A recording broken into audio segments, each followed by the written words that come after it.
Hi friends, as you know I am Danav Baba Kushalveer, the Valmiki giant of Haryana. The first part of the video is in English because I want to tell the fake tourists, the fake who try to become fake Indians, who doesn't know about the Valmikis especially from Haryana, and who doesn't know about the caste that is being so much dominated in India.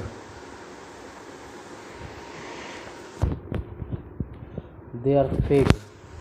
Please don't come to our India. But to the good people of foreign countries, I will explain something about Ashram, the web series of Bobby Deol, Indian actor Bobby Deol, and that's why for foreigners I am speaking in English because they should know about Ashram, in which the Valmikis of Haryana, especially from Haryana, are shown, and it is also shown that why they are dominated and who are the people who are spoiling the name of the Valmikis, Dalits from Haryana. These people work in the clean sewages or whatever in MCD. That's why people treat them badly. I myself am not a Valmiki from Haryana, but you know what? I am raising my voice for them. Just like Habshis, I mean Africans, but Africans need more help than the Valmikis because Valmikis are still living with respect, but Africans, whom we called in India, we called them Habshi, Habshis. In India, Africans are known as Habshi. Some of people of India call them Habshis. Yes, I am telling about the Africans, and you know what?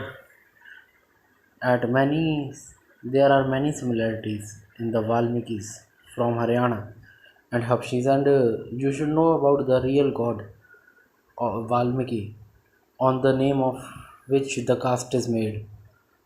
One who was a biggest criminal Descartes in his time, but he changed into a god. He's changed into a saint. So when I came to know that ashram is coming to TV on the Q channel, I was really happy. But not very much. But soon I came to realize that it is not very interesting to watch the similar show again and again. It was better that I have watched it on mobile, because on TV the ads come again and again. I doesn't know whether the season 2 is also about, I think, come on TV. But now I'm waiting for Ashram 3. You know, it is about one, if you know, it is about Godman, a fake Godman. But it is very happy for me. I'm very happy that its shooting has now started and it will release soon. I think in February, March, April. No, no, sorry, not April. In February and March itself. And I pray that only March,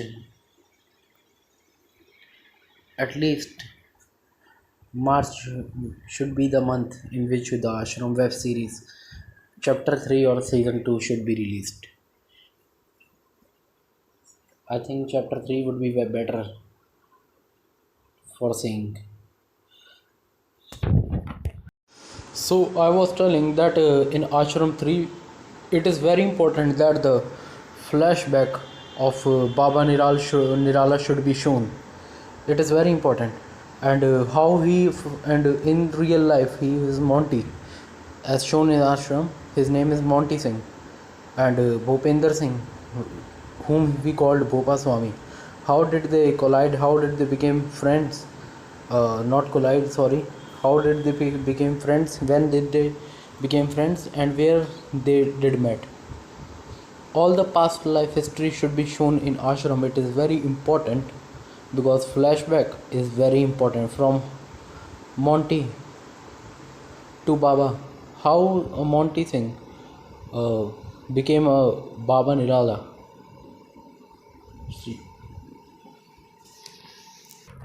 The flashback should be shown. It is very important, and I believe that it will be shown in the next part. And this part should be the last.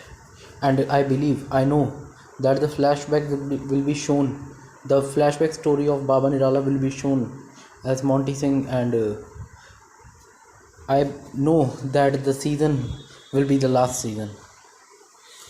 तो दोस्तों अब हिंदी में हम आ जाते हैं। सबसे पहले ये इंग्लिश में मैंने जो बताया, ये बाहर के फॉरेनर लोगों को अपनी जो सभ्यता है, वाल्मीकि हरियाणा के जो लोग हैं उनके बारे में थोड़ा पता चले उन्हें, और कौन लोग उनमें से भी कुछ लोग हैं जो फ़ायदा उठाते हैं और पूरी कौम इन लोगों की वजह से बदनाम हो जाती है, और कैसे इन लोगों के साथ दुर्व्यवहार होता है जो वाल्मीकि लोग हैं, स्पेशली हरियाणा के वाल्मीकि जो लोग हैं।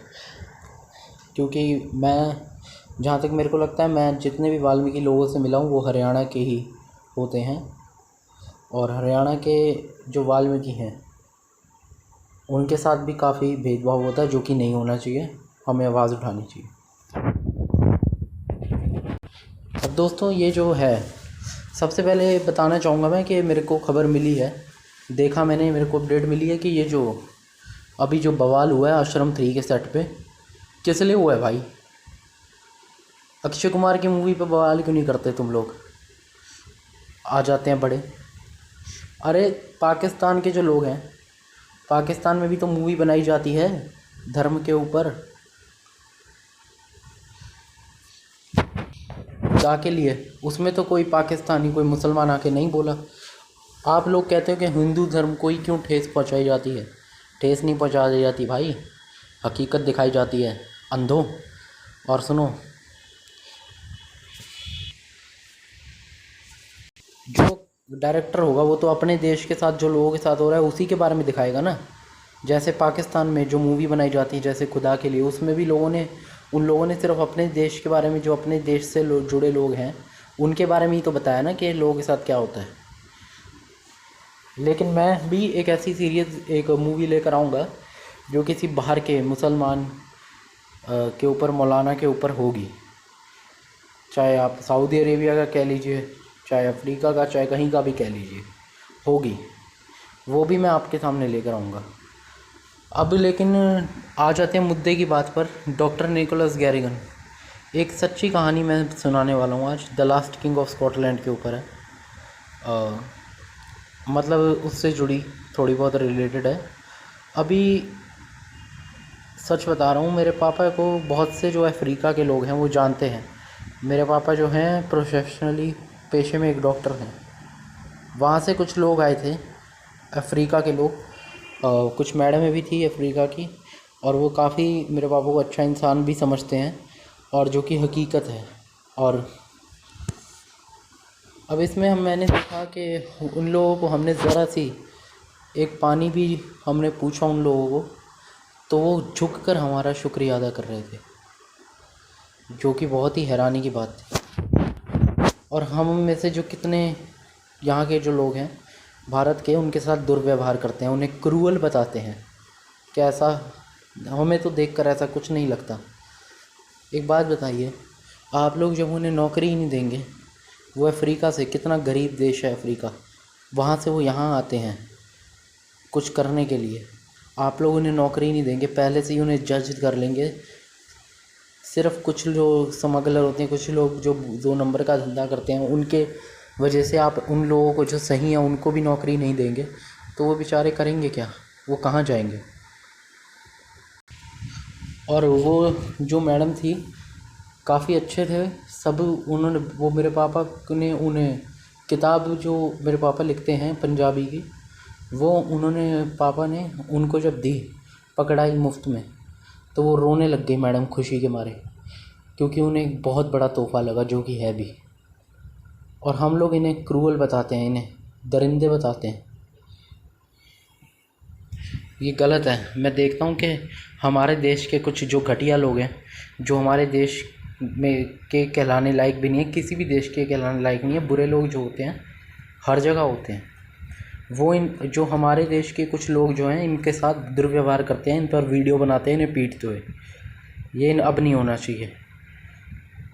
मैं पूरी कोशिश करूँगा कि मैं पावरफुल बनूँ और ये सब रोकूँ, क्योंकि अफ्रीका के लोगों के लिए भी अब मैं आवाज़ उठाऊँगा, सिर्फ हरियाणा के वाल्मीकि लोगों के लिए नहीं।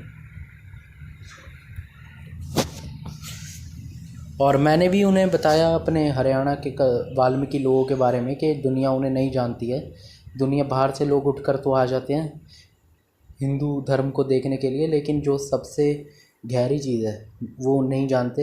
हरियाणा के वाल्मीकि लोगों के बारे में लोग क्यों नहीं जानते? बाहर के लोग, विदेश के लोग क्यों नहीं जानते?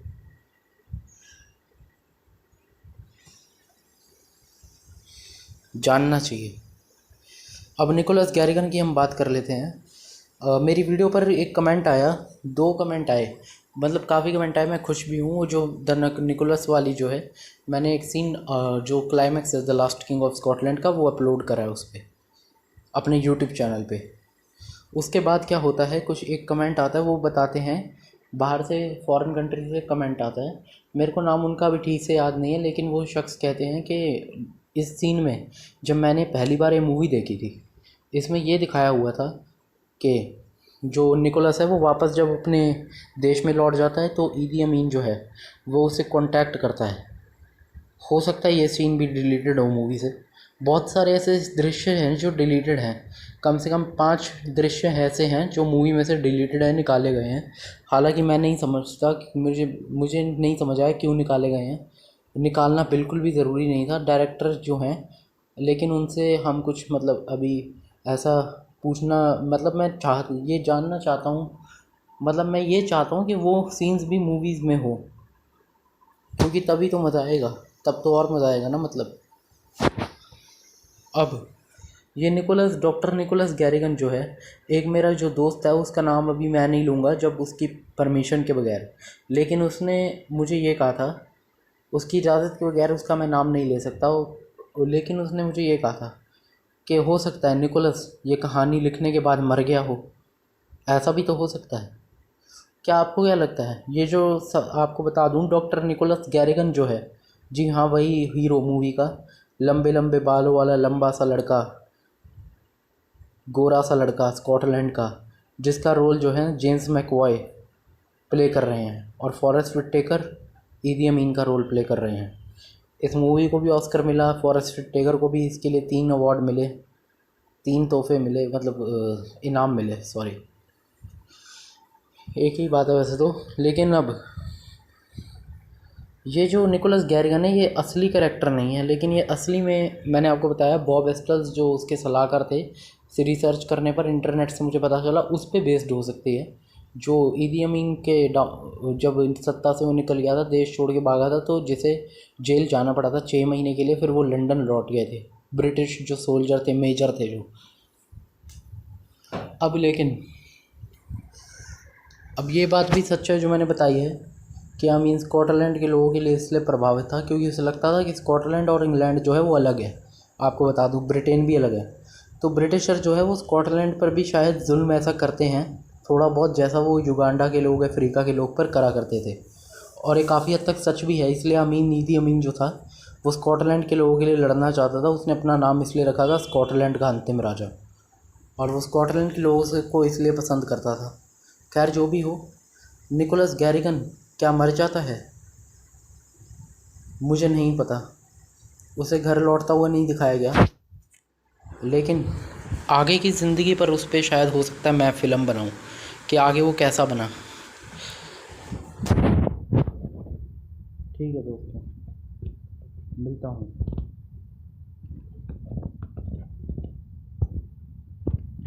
दोस्तों आखिर में बताना चाहूँगा, एक बात मैं कहना भूल गया। The last king of Scotland में भी ईदी अमीन की पूरी हकीकत नहीं दिखाई गई। एक और सबसे पहले मूवी जो बनी थी the rise and fall of ईदी अमीन, वो भी मूवी बहुत ख़ास नहीं है, लेकिन फिर भी काफ़ी हद तक सही है। जो जोसेफ ओलिटा उसमें जो एक्टर हैं, केनिया के जो थे, उन्होंने एक्टिंग करी है। हालांकि वो थोड़े बहुत मतलब बचकाने से लग रहे हैं उस रोल में, जहाँ तक मेरे को लगता है। मैं ये नहीं कहूँगा कि लग ही रहे हैं, मतलब थोड़ा सा वो रोल उन्होंने अपनी तरफ से पूरा अच्छी तरह करा है, लेकिन उस मूवी में भी ईदी अमीन की फ्लैशबैक स्टोरी नहीं दिखाई गई हमें। और इस मूवी में जो the last king of Scotland है उसमें भी हमें कोई फ्लैशबैक स्टोरी, उसके साथ क्या हुआ, पहले कैसा था, ऐसा कुछ नहीं दिखाया गया। बस उसने निकोलस को थोड़ा बहुत बताया, लेकिन दिखानी चाहिए थी। ईदी अमीन की जो पुरानी हिस्ट्री है, जब वो बॉक्सर था वहाँ से लेकर जब तक वो चाहे कैसे वो फिर बना राष्ट्रपति, वहाँ तक दिखाना चाहिए था। वो भी चीज़ सबसे इम्पोर्टेंट थी, लेकिन मैं दिखाऊंगा एक मूवी में, ये रहस्य है।